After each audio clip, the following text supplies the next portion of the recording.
So it's 2023, and in this church there's a tradition that on the first Sunday back you have to do a little bit of spiritual work. So I'm sorry about that, but I understand that that's the tradition, I was told. So New Year's, lots of people come up with lots of times where they look back and they think, how has the last year changed me? Who have I become? Am I going in the direction I want to? And you can see some people who get their planners out and they form this huge thing where they look back and they think, am I as fit as I want to be? Am I as tall as I want to be? Am I where I want to be in my career? This isn't quite what we're going to do today, so be pleased. But I think it can be very tempting to start to think, how can I perfect myself in the next year? How can I make myself into an endless self-improvement project which isn't going anywhere? And I think that is a temptation in society. You have all these people who think, what can I do to make my life better? What can I do to improve myself? And I think sometimes that's helpful, because sometimes it's helpful to look back and think, oh, this isn't where I want to be. This isn't who I want to be. And sometimes, you know, we've all been there. I mean, I've been one who has sometimes had the New Year's resolutions of horrendous fitness crazes as much as anyone. So who is going to get super fit this year? Let's see a array of hands. I mean, Juliet, I don't think that you could be described as not super fit now. So I think that while you may have a ambition to run even more marathons, the truth is that we know that you can already. So we're already very impressed by that. Has anyone got any other good New Year's resolutions this year? Oh, we've got one over here from Don. Very simple, be kinder. Oh, that's a lovely one. And has everyone else given up on their New Year's resolutions already? I guess it is the 8th of January, so we might be coming to this just a tiny bit late. But in this church, we take the first Sunday back and we use it as a chance to look back spiritually, which I think can be quite helpful. So it's a way of looking back at who you've become in terms of your relationship with God, in terms of your relationship with other people, in terms of the habits that make your prayer life happen, or the big events that spark it into life. So we're going to take some time to look at that. You've got the pens and paper. Do use them if you'd like to. You could also talk in small groups. We're going to do this gradually. Or you might decide you don't want to talk to anyone about this, which is totally fine too. That would be where I would be at, so I would be. But I'm going to talk it out from the front, so you're all going to be subjected to my ramblings. So it's a chance for us to look back to 2022 and think, who did I become in terms of my relationship with God, in terms of who I am?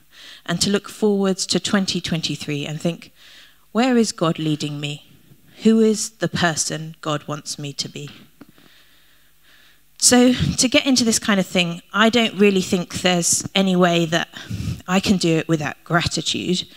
And gratitude has become one of these self-help things in many ways. I think that's because throughout the world we've realized that when you look back and think, I'm really thankful for that, it helps you recognize that there's more in your life that you should be thankful for. And it becomes a way of changing your mindset so that you can see some of the good things in amongst all the shadows and difficulties around there. So perhaps just start by thinking, what are you grateful for today? So today, I'm very grateful that my knee hurts much less than it did yesterday. I'm very grateful that I got to see some old friends this weekend. I'm grateful that it's not raining like mad and that it's a little bit warmer. And I'm grateful that I've finally given in and moved into sensible shoes because I twist my ankle far too much and I was already clumsy before I was pregnant. So that realization has come at the right time, I think. And I'm really grateful for James, who dealt with waking up at the last minute in a panic this morning and being rushed around, and he was really nice about it. So maybe you guys take some time and think, what are you grateful for today?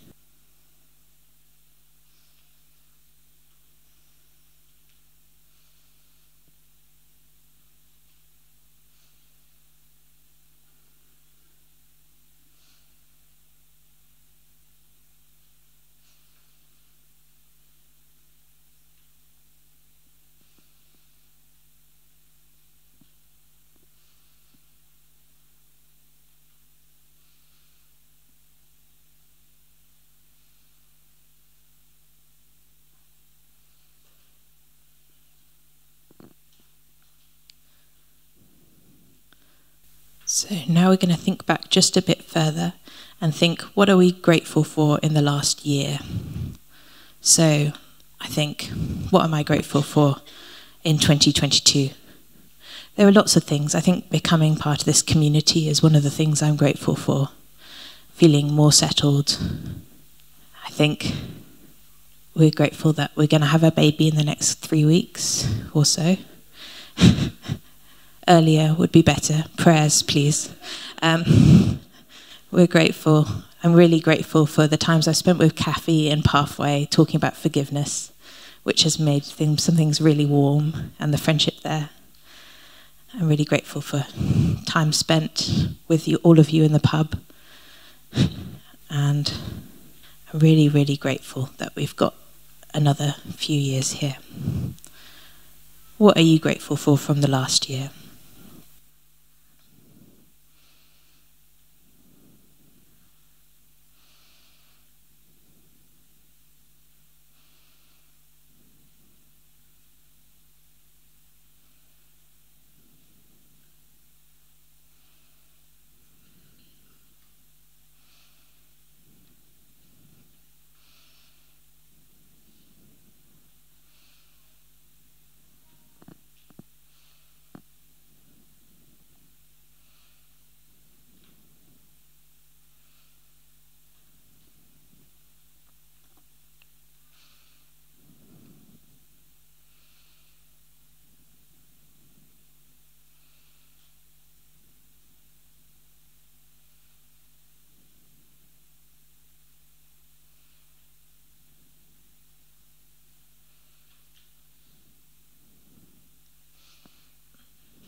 And now I think it's time to think a bit more broadly, which is, how have you changed in the past year? I think sometimes it's difficult to recognise when you've changed, because they're little habits, little patterns of behaviour that become who you are. I think someone told me quite recently that you are the sum of the ways that you treat other people, and there is some truth in that. So when you look back over the last year, how do you think you've been? How do you think you've become? Do you think you've become happier and more content? Maybe become more anxious, more worried about things? Could have become more impatient, more keen for things to happen fast. I think a little bit of all of those things is probably true of me. Perhaps you look back and think you've become better at taking joy in the small things. Perhaps you look back and think, sometimes I've rushed past people and missed them, even though them being there was really the big thing, and the thing I was rushing to didn't feel half as important. It's hard sometimes to look back and see these patterns, I think. And sometimes it's really positive. You look back and you think, oh, I used to be really tied up in that knot and really worried about that. And somehow that's just fallen away. Sometimes insecurities, worries do fall away. I think that is true. And I think that that's part of one of the joys of growing older, is that you can look back and think that never really mattered. No one ever really worried about that. I don't need to worry about that. And we are all changing all the time. We're drawn into a God who changes, who came to earth, shaped by the people around him, shaped by love. And I think that God is drawing us all to gradually move from being caterpillars to butterflies. So the change is good. It's leading us in a good direction. But yeah, let's take some time and think about that.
And now we're going to think about how we relate to God and how that might have changed in the past year. Now, that's such a big thing to think about that I've come up with about 1,000 prompts. Ignore any of them that are unhelpful. But yes, how has your relationship with God changed in the past year? There are lots of ways of thinking about this. I guess you could think about, are there times when God has felt distant or far away? That happens to all of us. Times when you feel that you can't hear God, that your prayers feel distant. That's a normal part of faith. But sometimes when you think about what the circumstances are around God feeling far away, that can be helpful. I think sometimes I find God feeling far away when I don't make time for some of the people who remind me who I really am. So when I lose touch with some of my joy, I sometimes find it harder to feel God. Or when I insulate myself from other people. I don't know. Lots of people think about God feeling far away in different ways. Sometimes it's a sign that your prayer life is maturing. There are lots of spiritual directors and spiritual leaders who would say, when you first start praying, it's very exciting. Every single time you feel the feels and you feel that God is really there. And then gradually, as you fall into the habit, it's almost like going to the dentist. You don't get a sticker every time anymore. And instead it becomes a deeper relationship, not based so much on instant feelings, and instead on trust and faith. So God feeling far away isn't always a bad thing. Think about in the last year, when has God spoken to you through other people? That's one of the ways that I find God speaks to me most profoundly.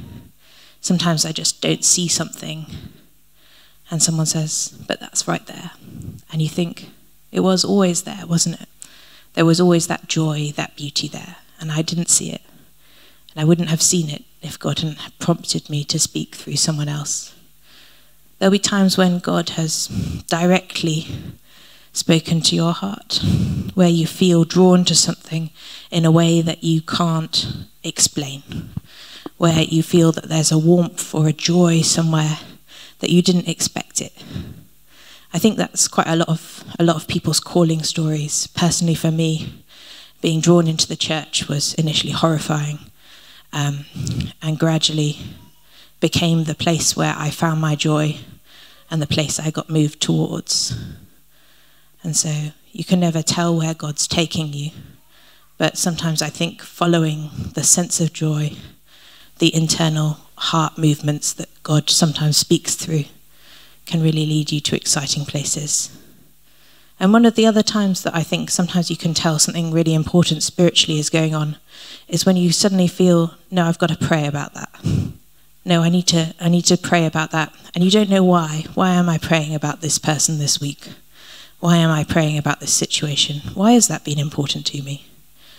I think that happens to all kinds of people.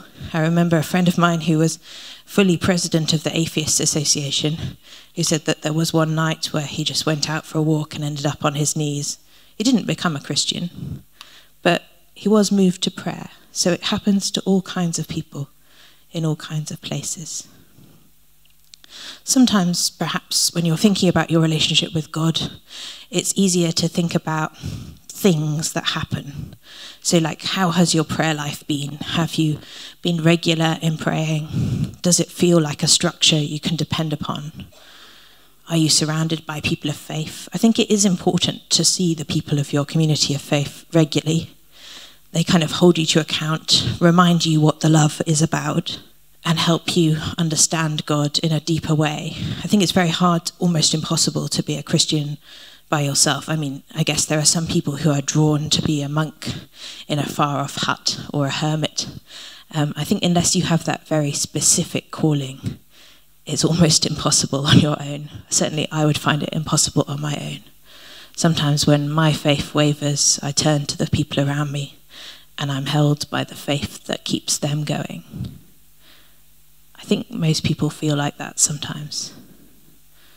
And sometimes you'll feel that it's your faith that someone else is relying on, that someone else needs to hear. And between us, we keep it going. And I think faith is held in community. Held in community when you stop remembering all the things that you remember.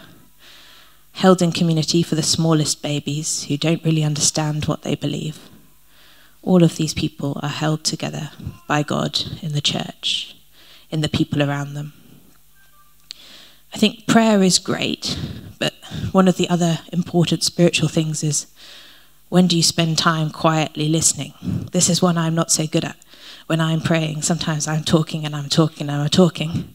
And I think, why is God not answering me? And the answer may be because I haven't given him any chance to get any words in edgeways. There's a Russian Orthodox priest called Metropolitan Antony, who's quite an amazing chap. So back in the Second World War, he was a secret monk when it was illegal to be a monk in communist Russia. And then he also went to work in the French resistance and also as a doctor. So he has this extraordinary kind of hero life, and then he has this spiritual life.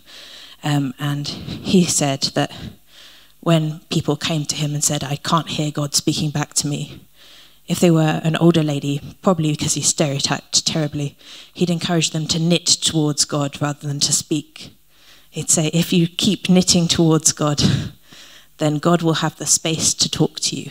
Whereas if you're talking at God, then what you'll hear really is your words.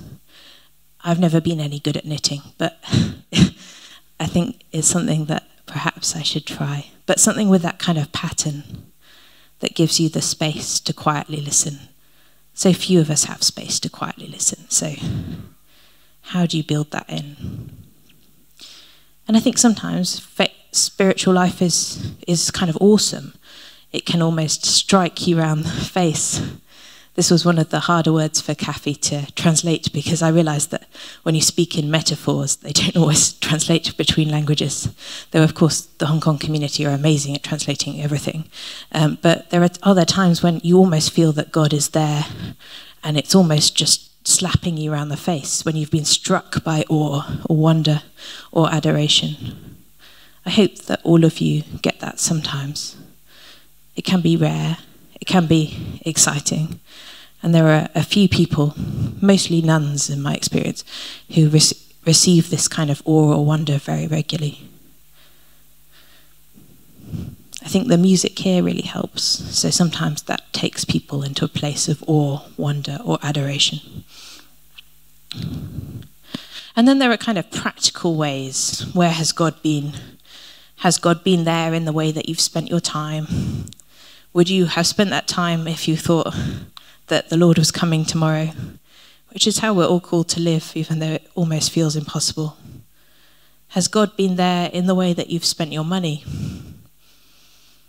Has God been there in ensuring that you do the things that keep yourself fed and sustained?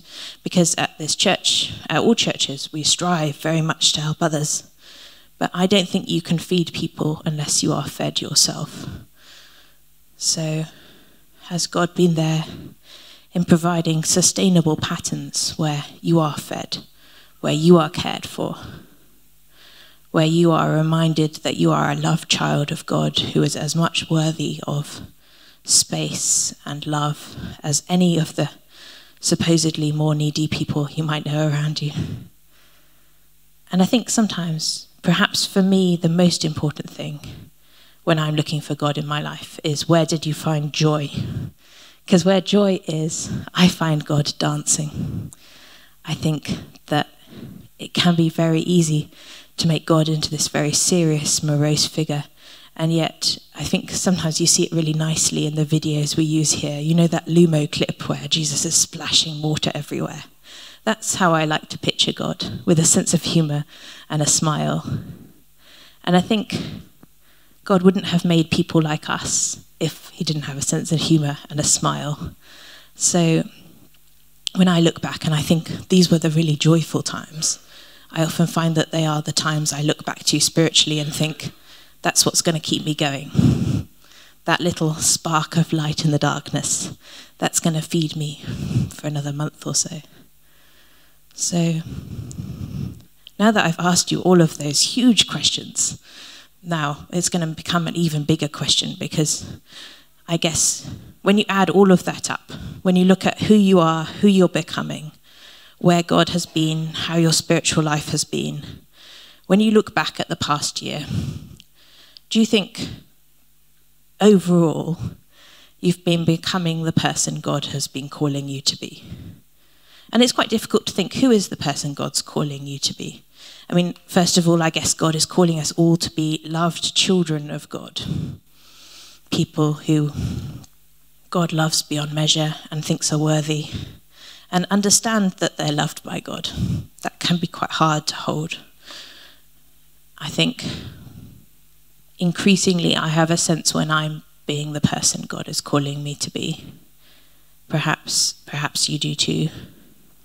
I think when I can look at other people and see the best in them, I feel more like the person God is calling me to be.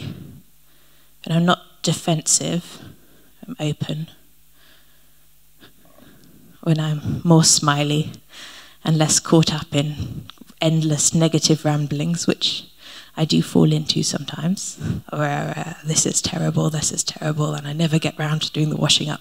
Like, that can be a cycle one can fall into. But it doesn't matter, really. God has never cared whether the washing up is done and the house looks beautiful. But it can be a way of expressing love to other people, which is important. So when you look back at the past year, do you think you've moved towards becoming the person God is calling you to be?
And what about next year?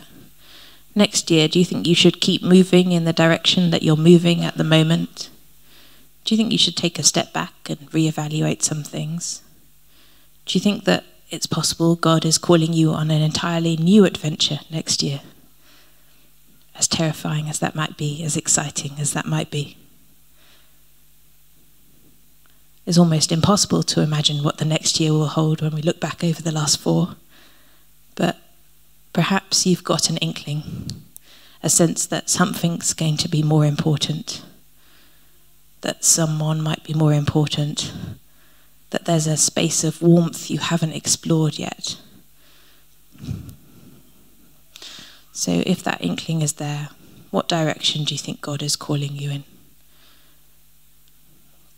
How will you become the person God is calling you to be next year? And I think, how will you help yourself move in this direction? So you thought about your spiritual life, thought about your prayer life, thought about the things that feed you and the things that give you joy, the people who help you become yourself in the truest and deepest sense of the word. How will you help yourself become the person God is calling you to be next year thinking about all those things that shaped the last year.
So we've had quite a long time thinking about this. The band is now going to play a really hefty chunk of songs.